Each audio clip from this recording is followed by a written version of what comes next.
didn't change at all. I've never seen any recognition. I mean, in him that there was any change in him, and I've never recognized any change in him. But he hardly drinks. I mean, even when we go to a party or something, I always thought it was because he was too busy watching me. But even when we were going together and when we were first married, before I was drinking so much, he didn't drink even as much as I did then. I mean, if he has a glass of wine with dinner, one's all he wants. That's plenty. Yeah. And it's not automatic by any means. I usually don't have wine at dinner at home, mostly because I know he'll think I've been drinking it anyway. Yeah. So it forces you in a way to be secretive about your drinking.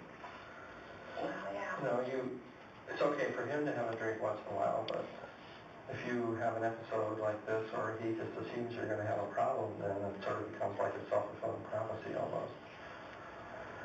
And so we really need to think, first of all, we need to, I think we should ask Ken, or you should mention to Ken again that it would be good if he could maybe come in for 1 or 2 sessions, where we could really, I know he has strong feelings about why you're drinking, and that his friend, that died, was convinced it was a genetic disorder, and these are things that we really need to talk about, all three of us, at some point. So I think that would be one thing that we can at least run it by him. And if he's not quite ready,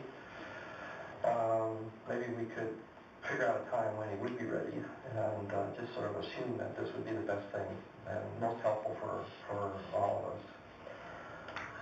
I think it would be easier for me to have you help us. Because it's real hard for you guys to even talk about this at all, or you just like... It'll be hard for me to ask him to come. Yeah. I don't know what he'll say. I don't know whether he'll... Well, he won't refuse. He won't refuse because he's a good man. The hard part will be asking him. I will. Is there a way you could bring it up over the weekend, or?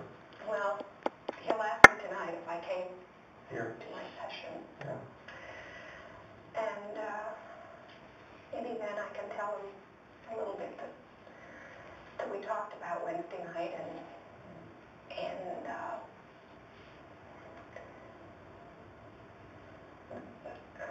how hard it was for me because I couldn't talk to him, and that maybe if he would come with me, as you have suggested, that if he would come with me once, it might be easier for me to get started. I'll have to make it me. It can't be that he needs me help. Right, that's probably the way he thinks about it. Exactly. But I think if we all got together and talked about, put it on the table, some of these different ideas and the way he feels and thinks about you and the drinking, that some good could come from it.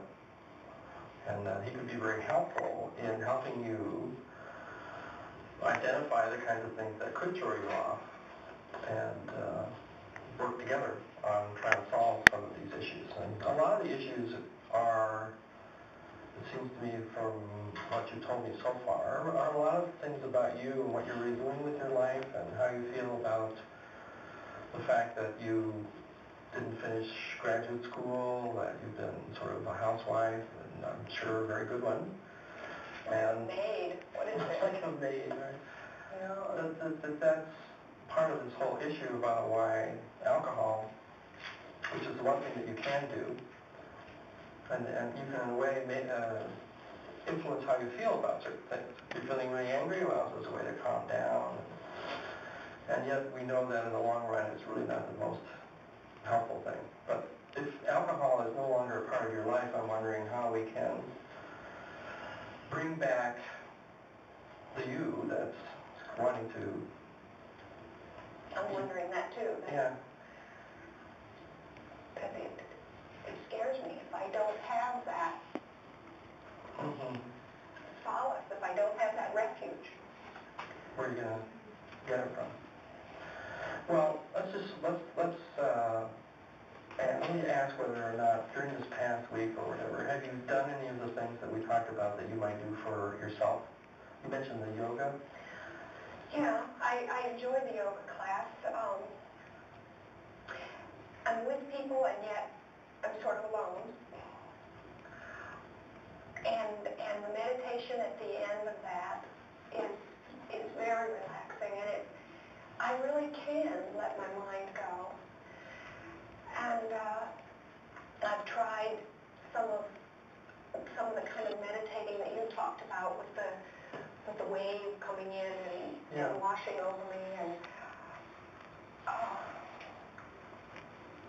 I think I'm beginning to know what you meant, to experience some relief from that.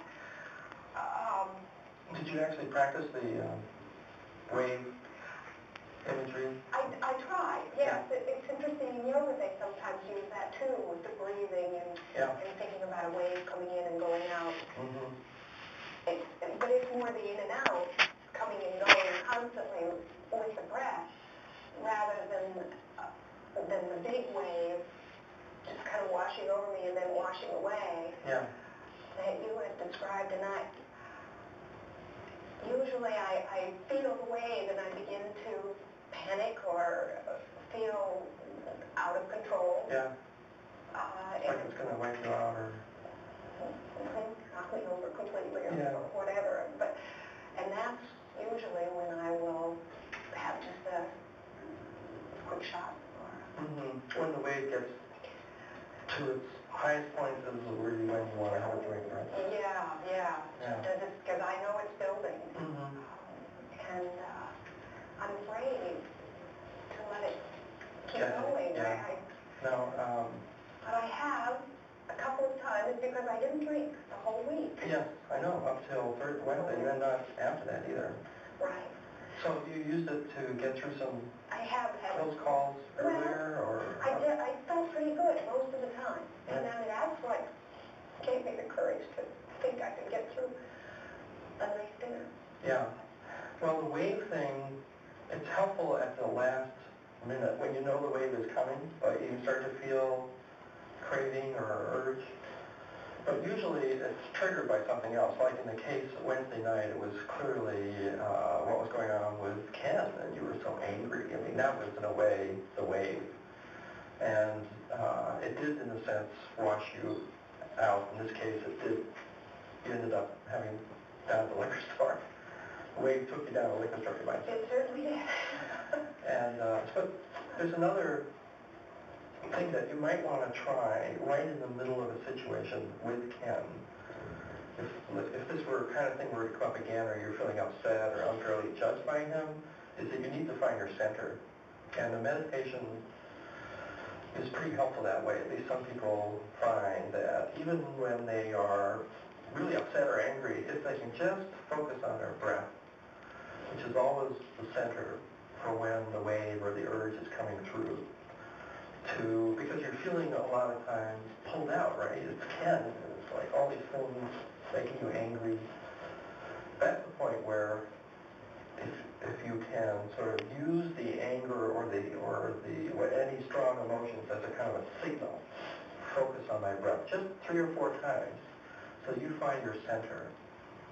Because the more you do it, the more the center will, the stronger your center will become to get you through those really tough, high-risk situations. And then we can start talking about what's going on in the marriage, what's going on in your life, what's going on with your career interest that you told me about before. And all these things are important too, but we need to help you get through those really strong urges, because you've been actually doing quite well, I think, in the fact that you've been honest about the slips, and we've been able to talk about them and maybe figure out some different angles on how to handle it. But we really need to work on some of these other issues as well, so that will be some of the things we'll be looking at down the road here.